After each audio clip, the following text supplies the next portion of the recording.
Good Wednesday evening, and welcome to This and That, the podcast. I'm your host, Joe Gillaway, and along with my partner, Bill Bostic, we hope to bring you guests and topics you'll find both fun and captivating from the worlds of local politics, arts and leisure, pop culture, and beyond.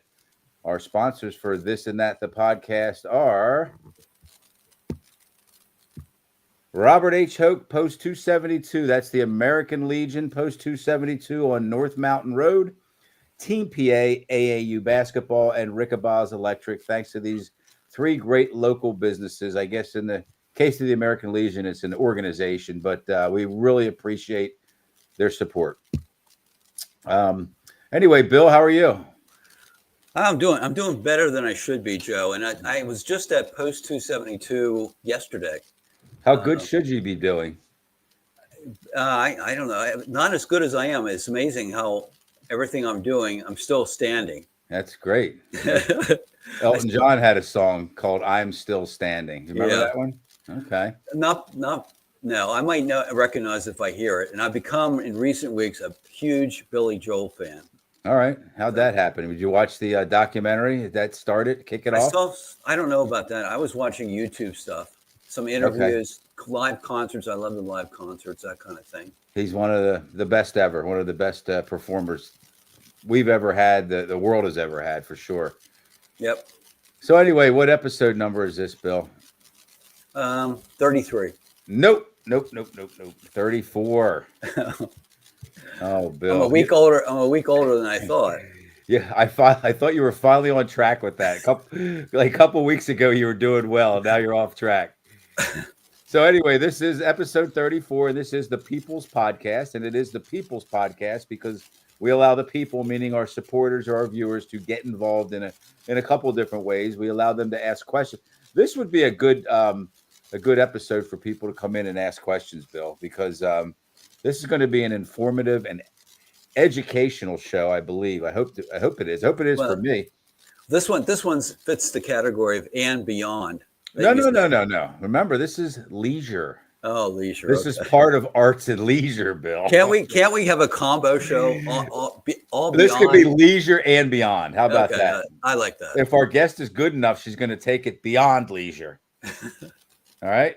All right. So anyway, so if anybody out there wants to jump in and ask questions or make comments, we invite you to do so. And then also, if you have any ideas, and I am speaking to our guests, our supporters, our viewers, as to who you'd like to see on the show or what topics you'd like to see discussed, do not hesitate to ask. Anyway, we do have, Bill, I was productive this morning. Okay.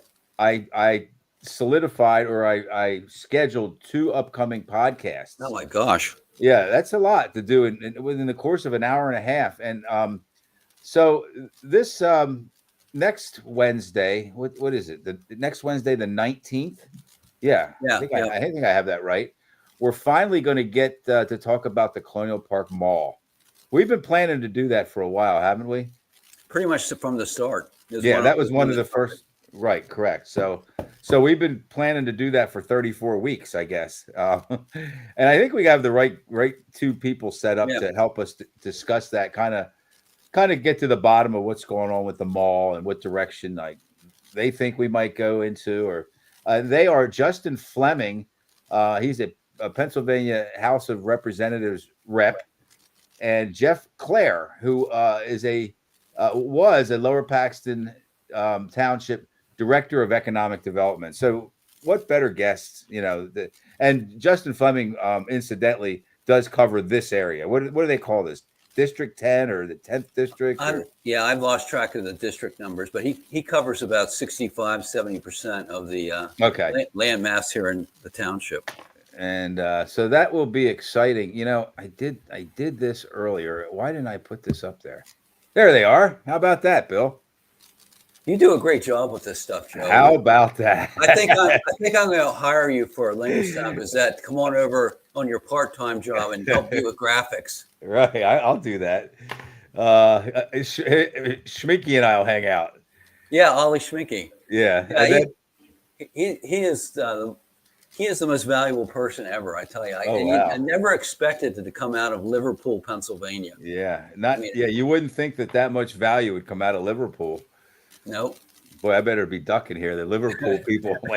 So, and then on a special night, Monday, the 24th, for a couple reasons, we're gonna have these guys. How about these guys here, Bill? I wonder if they could work. Are they qualified to work at Sheetz as MTO people? I don't know. I really don't know. But we're gonna talk food, Bill.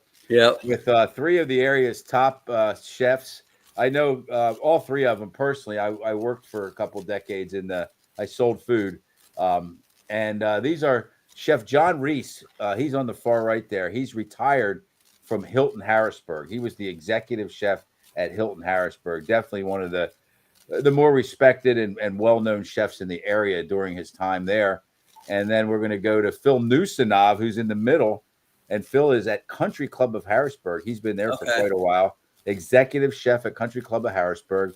And then on the left there is Chef Tom Long, and he's from Hack Culinary. He is a trainer. Okay. He teaches people how to become chefs. And he's also, I'm going to give this away, he's also an ice sculpture guy. He creates ice sculptures, like beautiful professional ice sculptures.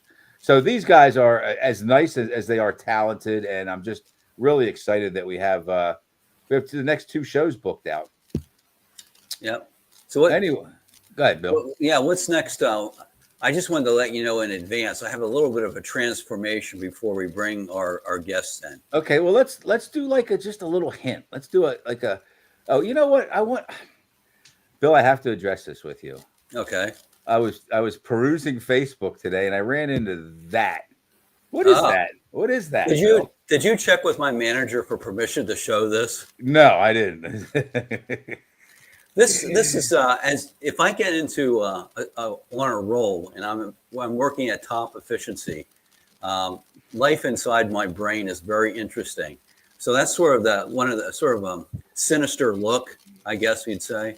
We kind of look like an international drug smuggler. I like that. Like somebody would be driving the airplane with like bundles of cocaine in the back. Let's get one more look at that. Yeah, you do. You really do. I don't know if they'd have that expression on their face, but the part I don't understand is why is my neck yellow? I don't understand that. I don't get that. Yeah, I don't get that at all. So anyway, let's give the folks our disclaimer. That is, the views and opinions expressed on this show are those of the participants who voice them and do not necessarily reflect the positions held by this and that the podcast as an entity, Bill or myself, or the sponsors who support the show. What about Linglestown Gazette? What's going on with Linglestown Gazette, Bill? Lots of things. I mean, I think to give you an idea how things are going, my coworker, her name is Karen Catabiani. What? Catabiani. That's real? A good Italian name. That's a really good Italian name. Okay. We were chatting as we're working on Google Chat. And she told me that there was this helicopter hovering over her house and was wondering what in the heck was going on. She took a 10-second video and eventually figured it out. So this morning I said, can I use that video? It was a helicopter with a cable and 2 guys dangling at the end of it. So I put up a Facebook post showing this video and asking questions, what is going on here? I think they were repairing something or maintaining. That's what they were doing, but I knew that. Okay. But I sort of, went a different direction. I said, is it an ICE invasion or is it a military, something with the military? Is it a foreign invasion and that kind of stuff? Stuff that was completely farcical, right? And put it up there. And I think at this point, it probably has exceeded 150,000 views. Oh, that's awesome, Bill. Yeah, most of them non-followers of Linglestown Gazette. So this kind of stuff has been happening repeatedly here in recent days. Bill, I just want to say that name a couple times. Catabiani. Catabiani. Yeah, you got it. That's a wonderful name. Anyway, let's set the stage here for our what are we going to do tonight, Bill? Let's travel. Let's get on a plane and go somewhere we don't know where. We'll just go somewhere. I'd love to do that, Bill. Let's bring in our guest who's going to talk about travel. Yep. There she is, Laura Lipstone. Laura, thanks for joining us. Sure. Now, this is a Bill. We use the term sourced. Bill sourced you, okay? So that means he tracked you down. You know, whatever he did, however he had reached your palm to get you on. So, Bill, I'm going to turn it over to you because you have the quarter-century relationship with Laura. You weren't supposed to say that. Oh, you guys were supposed to say that, right? Yeah, I've worked with for 1 or 2 years on a news organization based here in Harrisburg. I apologize. I gave too much information. Bill, I'm going to turn it over to you. You can get the show rolling here. Yeah, and Laura lived in the Lancaster area for most of the time I've known her, but now she's a proud citizen of South Carolina. I'm in the Charleston area. Oh wow, that's nice. I visited that town one day when I was down at Hilton Head. I guess it wasn't that far of a travel to get over to the city, and saw some of the historical stuff. So, but before we get into the details, I've worked with Laura all this time, and she would take these mysterious trips, and sometimes didn't know where she was at, and she would remotely dial into our company and do her work. And she was actually in South Carolina for some period of time. I didn't even know she was down there. It doesn't really matter when you're working remotely. But yeah, Laura, why don't you tell people in a short version of why Joe has been referring to you as a travel expert extraordinaire. Extraordinaire, Bill. Yeah. Well, I don't know about that, but it's something that I've been doing since I was 15. And I grew up at the Jersey Shore, and I was a crazy kid. I used to go to the beach, even in the wintertime. And I would. What shore, Laura? I don't mean to interrupt you right out of the gate, but I love the Jersey Shore. The New Yorkers Shore, Joe. The North Jersey Shore. Okay. Bruce Springsteen and I are both from Esri Park area. Wow. Okay. That was the beach. And I would look out over the horizon and think, wow, there's a whole world out there and I want to see it.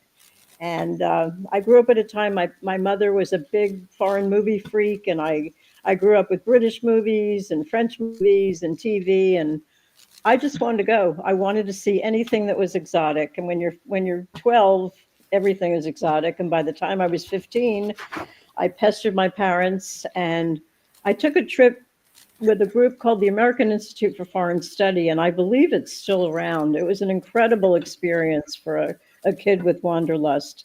I was in Great Britain, and then we went on a regular English passenger liner from England, and we went all around the Mediterranean, and I was just completely starry-eyed. I just couldn't believe it. And for me, I think travel is the best learning experience anybody can ever have. You're living in the moment, and sometimes you have to use everything you've ever learned because it's unpredictable, and that's what makes it so interesting to me. And, sometimes when I'm somewhere, I do that old pinching of myself and thinking, I can't believe I'm here. And I still get excited when I get on an airplane after all this time. I just think it's a wonderful thing to immerse yourself in, and one thing leads to another. It's very spontaneous, and it's just nice. I like to learn, and I always like maps, so I'm still doing it. Yeah, and I know you, as you sort of said there, you've done a lot of trips, some short, some long, and I wanted to see right off the top if you could tell us what you believe your 3 best trips ever. Oh boy. I think in terms of what I was doing, I took a walk. Well, I was in the Soviet Union when Russia was still the Soviet Union. I stayed with Soviet families, and it was just amazing because I wanted to live and meet the people, and you really couldn't do that. But this was an opportunity to do that, to actually stay with families. I climbed a glacier in New Zealand, which was incredible for me because I'm not much of a hiker, and it was just amazing to be there. And also, I had a picture that I sent you, I think, of the English Channel. There are places around Europe where you can actually walk on the bottom of the English Channel when the tide goes out. Yeah. And it's just amazing because, the, there's just all kinds of things to see, and you can't believe that you're doing this. So we took this walk, and we had to really be careful with time because we didn't want to get caught when the tide came back in. And there's nothing you can do about it, even though we're living in modern times. Once the tide gets there, it's hard to rescue people, and people have died doing that. So we walked to an old ancient tower. We stayed there overnight, and we had to wait for the water to clear out again. And to me, it was just incredibly fascinating to do something like that. So that would be water, right? Right there where all the stones are and the brown dirt. Yeah, you can see a little bit of the leftover water. But, in a couple of hours, all of that would be water again. That's really cool. And it was amazing. So you said that was the English Channel. Is that yes, this is one of the things that I like to do. I travel according to my interests. I grew up at the Jersey Shore, and I always wondered as a kid, what is New Jersey was named for Jersey. Where is that? And what is it like? Why would New Jersey be named for this place? So a couple of years ago, I decided to make a trip to Jersey. And that was one of the things I did, the Isle of Jersey, which is in the English Channel. It's between Britain and France. It's closer to France. And it's one of the most wonderful places I've ever been to. So what's the comparison to our New Jersey? Well, there's no comparison. You can't walk on any water in our New Jersey. You'd die of toxic fumes, for one thing. Oh, boy. If you're not giving New Jersey high marks there, Laura. There are sections that are. Oh, no, I love New Jersey. I'm New Jersey and New York through and through. I do too. I lived in South Jersey just for a year or two. It's called Berlin. Right, which is kind of down across the bridge from Philly, and but I've always Jersey Shore guy, and Jersey gets a bad rap. New Jersey. No, I'm very proud to have gone to New Jersey. I'm proud that you did. I like it a lot. The part I like is that I guess it's the northwestern part of New Jersey actually is forested, and the Appalachian Trail goes through. That's another part of its personality too. Even as a kid, I loved the idea of New Jersey, but I was always into history and maps, like I said. So I was pleasantly surprised. The Isle of Jersey is a beautiful little place. And, there are places that when you're there, you really feel like you're in that place. Like it seems like it would be like the map. You're close to Britain, you're close to France. And when you're standing on the shore in the Isle of Jersey, you can see both. And it's just a magical little place. And well, you touched on it just a minute ago about how you come up with trip ideas, and that's something I'm curious about. Okay. Why don't you talk about that? Well, I like to explore what I'm interested in. I mean, it could be anything. If you're a baseball fan like I am, any away game will do. I've gone to Toronto and Boston and San Francisco. I've followed the Phillies and the Mets all over the place. So it's kind of like go for the baseball game and stay for the city. This here, that's Wrigley Field. I took that photo myself. Yeah, but the good part is that when you're done, you can take 1 or 2 days, bop around, see a little bit of the city. I know from talking with you over the years, I know the couple that I might be interested to talk about. You were living in Lancaster, and you took a trip to, I believe, New Jersey because of some TV show. I do that too. Yeah, what show was that you checked out? If you remember which one, it was I don't know, Sopranos or something like that. Oh, I dragged my partner at the time. We were big Sopranos freaks, and the finale of The Sopranos was something that people are going to be talking about forever. And it was I like movie and TV locations. That's a really big passion of mine. Mm-hmm. Okay. So I said let's go to the restaurant where they filmed that. So I dragged him out on a Sunday, and we drove to Bloomfield, New Jersey. It's up in North Jersey near Newark. And we sat in the booth where Tony Soprano, we think, was killed. And he had ordered onion rings for the table. So I said, let's order the onion rings. So we created the whole scene, and they were pretty good. Did you put any music on the jukebox? They didn't do. They were like, oh, more tourists. What a bunch of jerks. and I Well- don't like to do tourist stuff, but I just had to go there. Okay. So, and I mean, I've done stuff like that. When I was growing up, my very first trip as a young adult, I mean, this is really going back. There was this vampire show that I watched religiously along with a bunch of other people. You have to be of a certain age, but it was called Dark Shadows, and it was I remember that. this brooding vampire, and he fell in love with some woman named Josette, and she was from Martinique. And I thought, well, I'm going to go. I don't even know where Martinique is, but I want to go see where it is.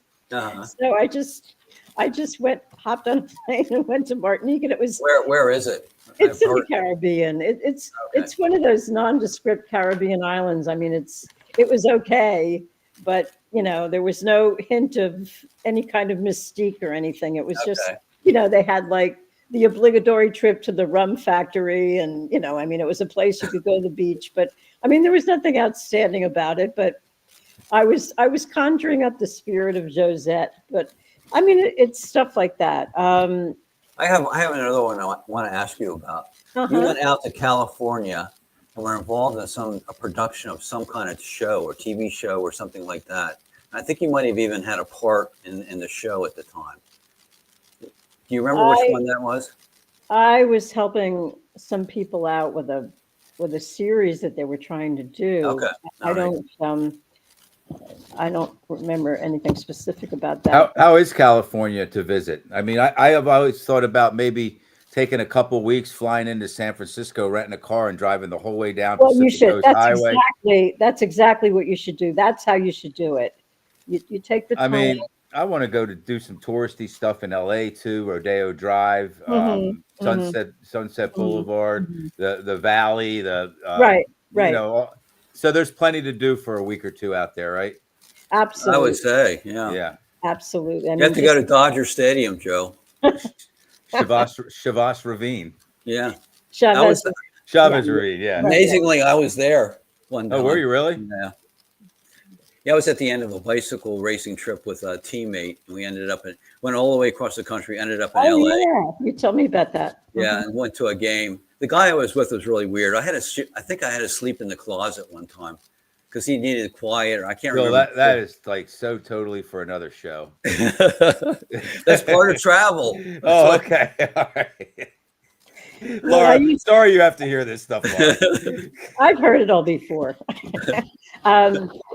Another passion is chocolate. Chocolate has taken me to Belgium Love it. and the Caribbean. And what's interesting for me is that one thing leads to another. The reason I went to the Caribbean, I ended up on a chocolate plantation in the Caribbean. But the only reason that happened was because I went to Scotland first. And what I'm talking about is I was at some chocolate shop in Glasgow, Scotland. It was really cold. It was a dreary winter day. And I saw that this chocolate was from a plantation in the Caribbean, and they had a whole line of it. And I thought, you know what? I want to go to the chocolate plantation. This is gray and dull. I want to go to the plantation and see where they do this. But I didn't go in the wintertime because it was going to be too expensive. So I waited until the summer. And I went in the summer when the rates were better. Okay. And another time I was in CVS and it was Easter time. And I thought, I'm tired of this Russell Stover candy. I just can't take it anymore. I need something more exotic. So I went to Brussels, Belgium to do a taste test. Well, that's impulsive. To find the best Belgian chocolate I could find. Wow. Hey, Laura, would you talk a little bit about, you've done quite a bit of remote work from all over the place. Some tips about combining travel and remote work, because there's a lot of people that do work remotely and could do what you do. So anything you can talk about there as far as hurdles or problems or how to go about it? Well, I mean, all I know, and things are changing all the time technically, but you remember, Bill, there was a time, sometimes you can't always get onto a site because you're in another country and there are copyright rules. And I don't know exactly how it works. Yeah. I mean, everybody uses something called a VPN, which allows you to dial in from the United States. It's as if you're in the United States. Okay. That's how you do it. And I mean, maybe people know more than I do about that, but that's what I've used. And, you got to adjust your time. Yeah. You're always calculating, but I mean, it's a small price to pay. I mean, you make sure you're in your chair when you have to be, and it's very easy to do. Very Okay. easy. Many, Yeah, you many. don't want to be like stuck in like caught in Reykjavik or something like that if you don't have a signal, right? You at least want to be at your house if you can't log on and get into the meeting. Well, I mean, most of the time, I've never had a problem ever. Yeah, I don't Really. remember you having a problem. Or No, the you only just problem I've couldn't. ever had is in my own house Yeah, yeah. when the internet goes down for some reason.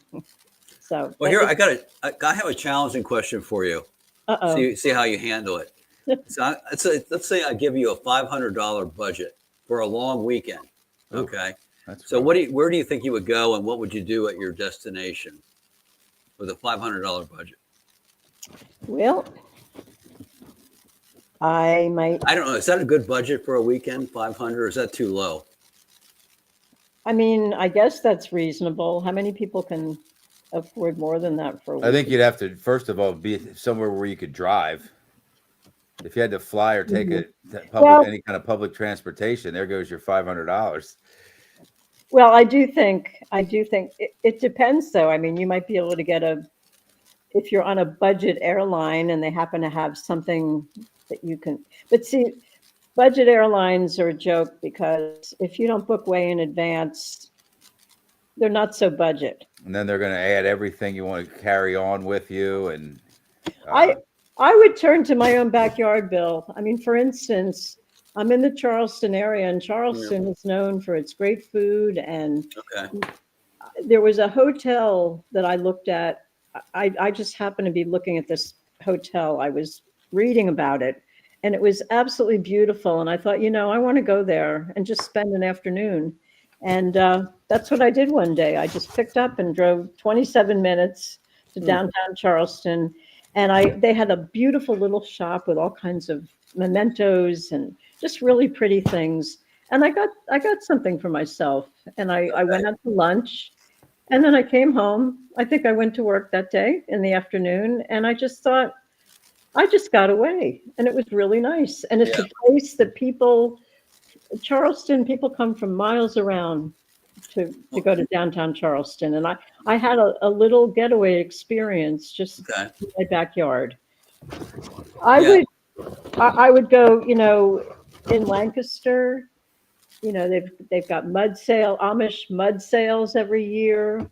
I had never been to what is a mud sale? A mud sale, I think they sell things. I guess it signifies the beginning of spring when everything is starting to thaw out and the ground turns to mud. And it really is muddy. But they have a big to-do. They all come out. They have their wares. They have big tents. They have food. Whoopie pies. Yeah, everything. And they do homemade birch beer. Everything they do an auction. It sounds like you've been to one show. I'm very familiar with the Amish. Joe likes to get in the mud, huh? The culture, yeah. But it's a completely different world, as you know. And I mean, there it was, right in my backyard at the time. And I thought, this is. Yeah. And I met a friend who was a travel writer. She was there writing about it, and we got together. I mean, if you take a look, you can see that sometimes you're living near a place that's really interesting. You just have to look for it. Yeah. Central Pennsylvania, I think, qualifies there. There's so many things you can do, but talking to you sort of opens up your mind. There may be things right in my own backyard. And also, now Harrisburg Airport can be very expensive, but if you look around, I mean, I've never flown Air Canada from Harrisburg, but I believe Harrisburg is still a city that Air Canada flies to. So if I had $500 and I took a look at Air Canada, I don't know, maybe there might be a last minute fare. I'm not really sure, but maybe you could cook up something. Or like you did, Bill, you said you went to Manhattan, you get on the train. It's wonderful to have Amtrak in central Pennsylvania. Absolutely. And, what you're saying about Air Canada, I mean, the idea for me would be, I've never been to Toronto. Sounds like that. Go to there someplace. And I mean, another time, and this was a spur of the moment trip, I kid you not, it was around Christmas time.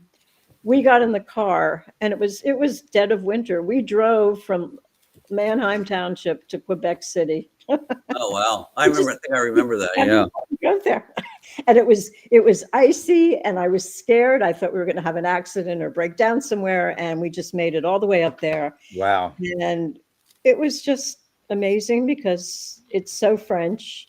It was very cold, but it was beautiful. So we Did spent. you have any problems with the Problems. language? The language up there, they speak a lot of French, or do enough people speak English that it's running out of I problem? can hear you, Bill. Can you hear me? Can you hear me, Joe? No, I can hear you, Bill. Yeah. I can't. I can't hear you. Well, we can hear Uh-oh. each other. Hello. Yep. Can you hear us? Can you hear me? Yes, Yeah. we can hear Yeah. you. Okay. All right. Can you hear? Yeah, I was asking you about the I can hear you language. now. Whenever you're in Quebec, do you have any problems with the French language? I don't She's think not we can hearing. hear you. I'm not hearing you. Can you hear me, Laura? Can you hear me? Doesn't seem like it. We may have to. She Uh, may have to go out and back in. Yeah, What do you think, Bill? I have her phone number. I can call Call her. her and tell her that we're. Oh, yeah, there. She just kicked herself out, Bill. Okay. Let's see if she can get back in and we can get this connected successfully. Let's see here. There she is. How about Hello? now? Can you hear now? Apparently not. No? I'm not. It's weird. Do you have any other suggestions, Joe? I can call her or not. Bill, I don't. This has never happened. I wonder if one suggestion I might have is to restart her computer. We'd have to wait a little bit, but I'll call her and tell her to do that. That was the problem I had the 1 week. And it's kind of odd that just out of the blue that happened, you know? Yeah. Unless she bumped something or, that she didn't realize that she did. Um, We can hear her phone. Yeah. what should I do? Hello? You didn't answer. She No. answered, Bill. I Oh, know, but did? I can't hear her. My phone's still ringing. Okay. I'll call her again. Give it one more try. Yeah, tell her we're not going to give up on her. We'd like to get this fixed. That's stupid. Yeah, her microphone's working fine. Joe, I don't know what. Oh, you're Laura? Yeah, Laura, can you hear me? Yep, she's not picking up. Here, I'll write a little note here. No, this is going backwards. This is what they would have been doing in the 50s, Bill. Yeah, I know. This-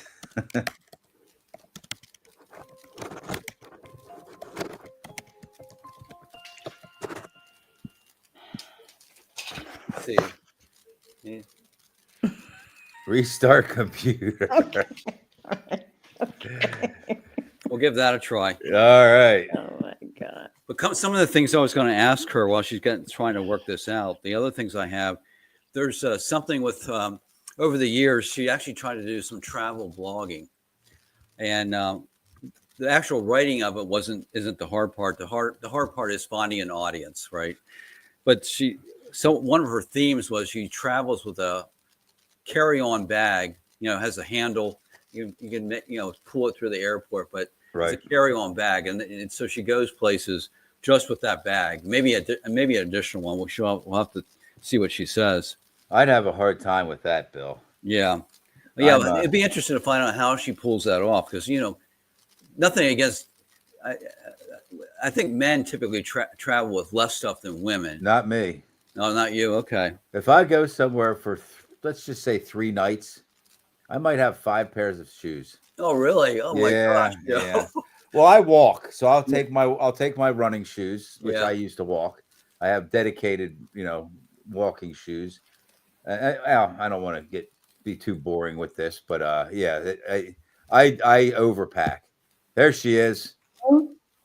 Can you hear me? No, it Yeah. doesn't look like. No? Well, it's beyond our pay grade to fix that, I It, think. it really is. I wonder if she has another computer she could use. Her phone? Yeah, we could do a phone. All right, hold on. I can hear you now. Oh, you can hear us now? You Okay. can? Yes. All right. Sorry about We tried to hold the fort down. We weren't quite as interesting Yeah. as you had been. Oh, Well, we do flattery have. flattery will get you everywhere. All right. We came up with a good question for you because I know Okay. I know from your blogging days when you're trying to do something with travel blogging, you talked all the time about this carry-on bag that you use. Oh, yes. So we Okay. went, how in the world do you travel, especially over, into different countries across the ocean with a little bag? How does Well, that happen? first of all, this is my favorite topic. I'm not a big person. I can't carry a lot. So I Okay. just take what's absolutely essential. I'm very focused on all that stuff. And I've packed for 3 different climates. Joe, do you have a picture of the travel bag? Because I was going to actually, well, you know the type, they're little, it's a little carry-on, and I've always used a bag made by a company called Vera Bradley. It looks like a big Mm. purse. It's very Yeah. feminine, and you'd be surprised what you could stuff in there. They have a lot of compartments. I don't know if I do have that photo. Oh, well, at any rate, it's a small, it looks like a big purse. There's not much to it, but Nope, that's not it there. that's not a purse. You can't fit much in those things. That's a cocoa pod. Okay. No, That's chocolate in its purest form. I don't Okay. think I have that. that Anyway, photo. I don't take any more than my carry-on or my laptop, and I did travel around the world like that, and that's what I do. What I do, Bill, is that I either go to a place that has a washing machine, Okay. or I wash clothes in the sink. Okay. And I mean, I've done that all over the world. I can't travel with a lot of things. I don't want to. And when you travel light, you can get through places quicker. You can take public transportation without struggling. It's better for your safety. It's better for your back. It's just so much easier. And I mean, I stayed in an island in the Indian Ocean, and it had an outside bathroom. And there was a clothesline, and I was just laughing at the fact that I was washing my T-shirts in the sink, and I was hanging them up in the middle of the Maldives island, in the middle of the Indian Ocean. I thought, where am I? This is unbelievable. Almost like a bindle, like your own little bindle. Yeah, I mean, it was just. But I'll look for an Airbnb that might have a washing machine, but I don't count on it. I'm just prepared to wash clothes, and also that's another thing. I pack light. When I travel, I have a lot of jewelry that I don't wear. I don't even wear a watch, and if I did, I would wear a cheap watch. Okay. I don't want people to know that I have any money at all. They don't have to know that I have $1.35 to my name. It's none of their business. I'm the same way. And in fact, I traveled with some family members. We had a wonderful time. We drove around Europe, and we were going through Naples. We were trying to get to a part of Italy known as the Amalfi Coast. And I said, look, we're going to be on a train, but pack as light as you can, because, I knew that in Naples, now I've never, thank goodness, knock on wood, nothing's ever happened to me. But we were getting off the train. It was first class in Naples, and people went right up to my family members, and they wanted to help us with our luggage. And the next thing I knew, the two family members were missing their wallets. And I felt terrible because I warned them about this. Now, as for myself, I was prepared. I look like a gnome when I travel. I took my purse. I had a crossbody purse. I put it underneath my jacket. I zipped up my jacket. I didn't look very fashionable, but I didn't care. Nobody messed with me. And I mean, I might look like I don't have a care in the world, but it's really all very carefully planned. And, there's no reason to wear your jewelry. You don't even really need to wear your wedding rings if you No. don't have to. It just isn't necessary. It's like when you have to go to the hospital, you don't wear stuff. You just don't do it. And that's part of why I travel light. If I had a lot of stuff, I would probably be forced into taking a taxi at times. And I like to take public transportation wherever I can. It's cheaper. It's just more interesting. I have a thing against taxis. I mean, there are times when you need them, absolutely. But that is why I travel the way I do. So let's do kind of like a speed round here, okay? And I'm going to ask you, I have a lot of questions, okay? Way too many questions for this amount of time. That's So fine. let me throw the question out and give me a quick answer, okay? All right. And if you can't give a quick answer, I can wait for a less quick answer. Well, But you can say pass. favorite place on earth, favorite place you travel to, or one of the favorite. That we'll do it that way. I like Jersey. Okay. I do. All right. I do. I mean, I've been to Tahiti. It's okay. Do you know that I traveled? So I lived in Australia for a time. When I traveled so much back and forth between the United States and Australia that Tahiti and Hawaii sort of became truck stops to me. There was nothing exotic about them. Okay, but what place you've been to the most? What place have I been to? Well, I guess Australia. I still have friends there, and it was sort of like my second home for a while. Best value. Best. I'm sorry, value. I'm not trying to cut you off. We're doing a speed round. You know what? Okay. I just have to say Paris and New York are two of my favorite places. Okay, good. All right, so best value. Where can you get a lot of vacation for not a whole lot of money? That's a good question. I would say maybe parts of Italy, but it depends. Portugal, but it's getting more expensive there too. How about Vietnam? Oh, I'd love to go to Vietnam. Mhm, How about back up the Brinks truck? What places there can you not find any value? You better take a lot of money with you. Once again, New York. Yeah, you're right about that. Parts of Paris. Yeah. The Amalfi Coast in Italy. Morocco is good value, but you got to be careful. Okay. Morocco is one place I would not go by myself. So. Favorite food? Favorite food is probably I like poutine. I like poutine. That's Canadian. That's Tim Hortons in Canada. That's Canadian. In Yeah. Montreal. Where do you feel very safe? But somewhere that's like far away, but you feel very safe when you're there. Oh boy, I would say Spain. There are parts of Spain that are very livable, and Spain is very reasonable. The north of Spain, everybody thinks that you have to go to like Barcelona, which is in the south. Everybody's going there, but northern Spain is really pretty, and it's not nearly as packed as southern Spain. There's a lot of fishing villages. It's very quaint and it's good value. And go ahead, Bill. I just have a quick question. When you were in Europe, in Spain, did you ever see a professional bicycle race live? No, no, I didn't. Okay. How about where'd you feel unsafe? Is there a place that you'd recommend to stay away from because it just doesn't feel safe? Egypt was kind of iffy. Morocco was iffy too. It was cheaper, but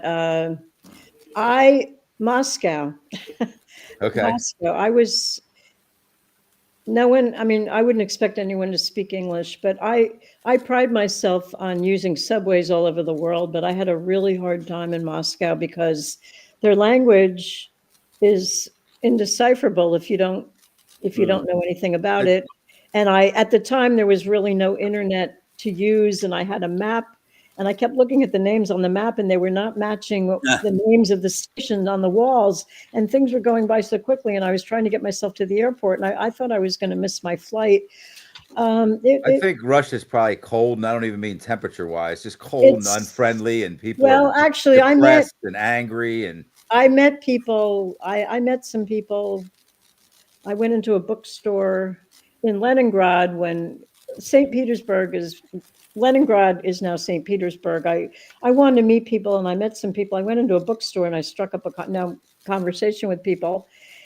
And one of the people was a doctor. He had had some heart surgery at a hospital in LA, and he was very thankful. So they were very friendly to me. They invited me to their home, and I nice people, warm people, but it's tough. It's a bleak place. Okay, this was one of my favorite trips. I want to take a train ride. That's why I'm These- asking. Okay, about Joe, this is for you. These people, we're still friends.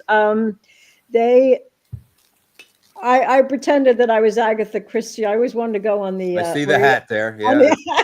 I got that at a store in What Lancaster. do they call that? Is that like a pincushion hat or Maybe am I way it off? was I my don't know. Agatha Christie hat. Okay. But they had a line of trains that were like the Orient Express. This particular train is called the Eastern and Oriental Express. It went from Singapore to Bangkok.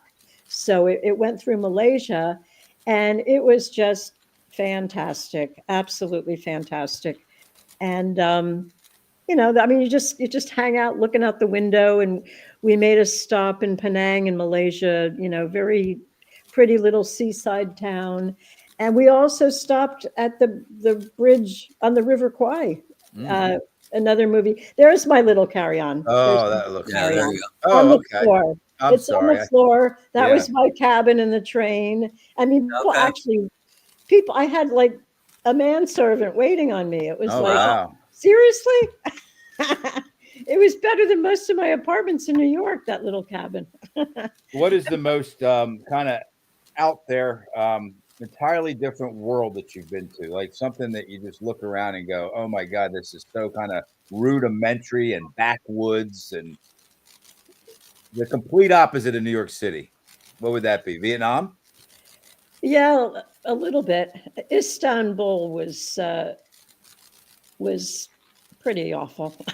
I wasn't there this was when I was on that English passenger liner. We made a stop in Istanbul, and it's not the cleanest, and it didn't do much for me at all. But then again, I didn't get a chance to really see anything, so that's not really fair. I'm going to ask you two more, and then I'll turn it back over to Bill. I got to choose two out of about 8 that I have left. Favorite U.S. city? What's a U.S. city for those that are sitting here going, I'm never going to get to Istanbul or Vietnam, and that could be true. What about U.S. cities? I've never been to New Orleans. Is one that I've never been to. Los Angeles. What do you think of New Orleans? I think it's a little overrated, but that's just me. How about the food? The food is good. The food is good. I mean, if you like Creole and pralines and all that stuff, I think New Orleans is very touristy. Now, that's another TV location thing that I did. I was there with a bunch of people, and I went off by myself. I stayed away from the French Quarter. And there was a show on HBO called Treme. It wasn't on for very long, but it was filmed in New Orleans. So I went and walked around where it was filmed. And New Orleans is very interesting because their cemeteries are above ground, and there's a lot of history there. Wow. They're very proud of their culture. It was okay. It didn't do all that much for me. I'm a foodie. Like a legitimate foodie, and I would want to go to New Orleans or somewhere in Louisiana more for the food than anything else. How about this one? This is going to be the last one. Well, I'm going to turn it back over to you, Bill. I didn't mean to hijack. No, it's no problem. No problem. Yeah. Laura, tell the viewers and me, because I haven't traveled as much as I would have liked to this point in my life. Where do I have to go before I die? I would go to maybe the Great Barrier Reef, or that's in Australia, right? Australia, or I like Paris. I just do, but Paris is a recurring city that you're bringing up. So I think Paris is kind of like an essential for somebody that wants to start traveling, right? The history now. The best Airbnb, the best accommodation I ever stayed in was in Paris. It was a houseboat Oh, wow. There was a family that owned the houseboat. I think the woman was a TV producer, and we stayed there. We stayed in a section of their houseboat. It was in the middle of the main That's river, incredible. the Seine River. And I mean, Incredible. I just don't like crowds. I don't like tourists. Mhm. There we were in this houseboat. We just got up, walked right to the bank, walked right onto the sidewalk, and we were in the middle of everything. That's And fabulous. it was just, I just thought I could just stay here forever. It was, you know, Okay. you talk about food, and you know, even when the French are saying something horrible, it sounds wonderful. Yeah, And- I don't think they like us a whole lot, but They they, don't. they like all the money we spend over there. right, right. Okay, well, thank you for speed round. I think we got a lot mean, accomplished there in a brief amount I of know time. that there are many more that I couldn't think of it because it was so quick. No, you did a great Right. job. But there Bill? are many times that I do think, wow, I can't believe I'm Mhm. here. And this is all on my blog. My blog is undergoing some renovation. I put it aside for a while, but How do there are they an find your awful blog? lot of entries that talk about my around the Is world. it still Planet Lipstone? Yes, it is. Yes, I've Planet done a little Lipstone. refurbishing, but it needs a lot more. So Okay, Bill, take it. Yeah, Take us home, buddy. I have a question for you in regard to sort of style of travel. Have you ever just packed your little bag, went to the airport, or jumped in your car and just headed in a certain direction without any plan, sort of just on the spur of the moment type of thing to do some exploring without all the structure?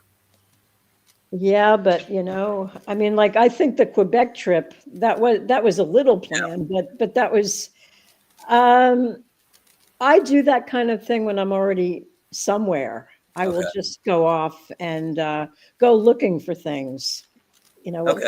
like a I movie just- set or, I mean, that's the thing. I mean, when you're there, did you ever notice that when you're traveling somewhere, you're more interested, you're more eager to explore than you would be if you were home? When you're home, you don't want to do anything. But when I'm traveling, I just sort of wake up and I just think I'm going to go, let's go this way. Let's go that way. When we were, another place that I could barely find on a map, the Azores off the coast of Portugal, in the middle of the Atlantic Ocean. It was, again, it looked just like like you would picture it. A lot of explorers went through there. They would stop there. You could feel that. You could feel the history.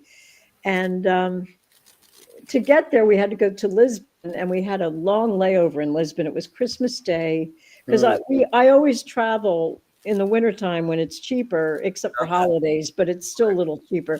But we had a whole day to kill. We didn't know what to do. Nothing was open. We needed to eat. It was Christmas. Nothing was open. We're walking down the street and I see an open door and I smell some food and there's life there. And I poked my head in and they said, come in, have Christmas lunch with us. Oh, It was wow. it was a little church and they were just gathering after the service and they invited us in for lunch. And we spent lunch with these people and it was totally impromptu, serendipity. One thing leads to another all the time. Now, where was this at, Laura? So you This talking was about? in Lisbon, Portugal. Okay. We had a layover before our flight to the Azores Islands, which is about, I guess, 2 hours off the coast of Portugal. We had to go from Lisbon. We had a connection in Lisbon, and we had time to kill. We didn't know what to do. It was Christmas, and nothing was open. All right, just to wrap things up, this is going to be interesting for you. You spent many years in Pennsylvania, in the Lancaster area. Did you live anywhere else in Pennsylvania?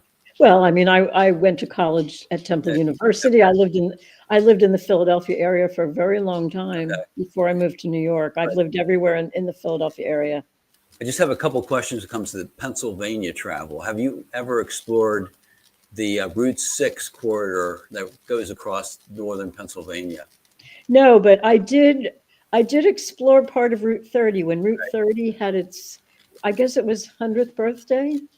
I remember you. Yeah, I remember you did that. Yeah. Yeah, for the Lancaster newspaper, I drove sections of Route 30 and I reported what I saw along the way, and there was a lot of history there, a lot of architecture. And you found that place in I think it's Adams County that has the elephant store with all the candy and all that kind of stuff. Yes, that's right. It was near the The state Mr. Ed. forest. Mr. Ed. Yes, the state forest, which was really beautiful. And I hiked the Appalachian. I mean, the Appalachian Trail is right there. I mean, that's always amazing to me. Yeah. Yeah, so I would like to do the Route 6 corridor. I've been to parts of it, but not the whole way across the state. And that's something I would like to do. Did you ever explore the city of Harrisburg to any degree? No, not really. Okay. I just want to close on this and that. A long-time resident of this area, always finding something new about Harrisburg. I was at a Lions Club meeting last night, and a woman was talking about a historic cemetery that has some of the early key people in our area buried there. And she's trying to help revive this. I mean, and then Joe, are you familiar with Midtown Harrisburg? I am. I lived in Midtown Harrisburg. Okay. I mean, that's an interesting place. It's housing's fairly nice. There's a great coffee shop down there, little amps, little shops, you know, the market, and there's a bookstore right across the street. There's some areas that are interesting just in our own backyard. Yep. So, Laura, thanks so much for taking Thank the you, time. Laura. My pleasure. And it's planetlipstone.com, right? Mm-hmm. Okay. Under repair though right now, right? It's still there. I mean, Okay. I'm going to add more and I'm going to take some out, but I mean, Okay. so much of what I've done is still there. So. Yeah, so I've traveled along with you on some of this stuff, except that I never got the details. So it was good to hear some of the stuff that you did while we were working together. Good.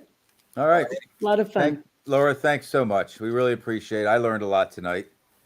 Well, I wish I could have told you more, but it's go out and travel and make the time and put some money aside. Yeah. Forfeit something else if you can, and I think do it. I think it's something that very few people regret. They say, "Oh my gosh, why did I go there?" You know, they usually say they usually look forward to the next one rather than regret the last one. You know. No, instead of the same old, and this, I'll close with this. I've talked to Bill about this many times. Instead of going to the Paris casino in Las Vegas, why not just go to Paris? Yeah. It might not be as expensive as you think. I would have no desire to ever go to Las Vegas for anything. I mean, I never understood that. I went to a Barry Manilow concert just for fun, and I thought I'm never coming back here again. Right. But I thought, why are these people here? They can go to Paris. Right. Yep. Go for the real thing if you possibly can. There you All go. right, Laura, thank you. We really appreciate it. You're welcome. And we're going to bump you back to the green room. Okay. It's Bill's fault that there's no M&Ms and turkey sandwiches Well, in there. I'll just slink on out of here then. All right, we'll see you. Yeah. Bye. Thanks. Bye-bye. All right, Bill. So anyway, I got some ideas there tonight. Well, yeah, just listening to Laura makes you want to do Makes something. me want to travel. Yeah, it makes you want to go somewhere. You know, it really is invigorating to get away from home periodically. Right. Yeah. And you do something different. All right. So anyway, that was fun, and we're going to reconvene next Wednesday. I'm not going to go too far into the future, but this is our next Wednesday show. Again, Colonial Park Mall. We've been talking about it for a long time. What's going on with it? Who owns it? What's still left there? I know that you were just in there yesterday or the day before. So we're going to have PA State Rep Justin Fleming along with Jeff Clare. He was the Director of Economic Development for Lower Paxton Township. Yeah. So these guys are really qualified to talk about Colonial. Yeah, I'll guarantee anybody that comes next Wednesday, you're going to learn something new and different about the Colonial Park Mall. Yeah. There's a lot of quirks and funny things that go on there with the setup. So it's worth, if you live in the area, it's worth tuning in next Wednesday. Thanks to our sponsors. Bill, thank you for being my partner in this venture. It's a lot of fun, and we'll catch up soon. Yep. Have a good night, everybody. One.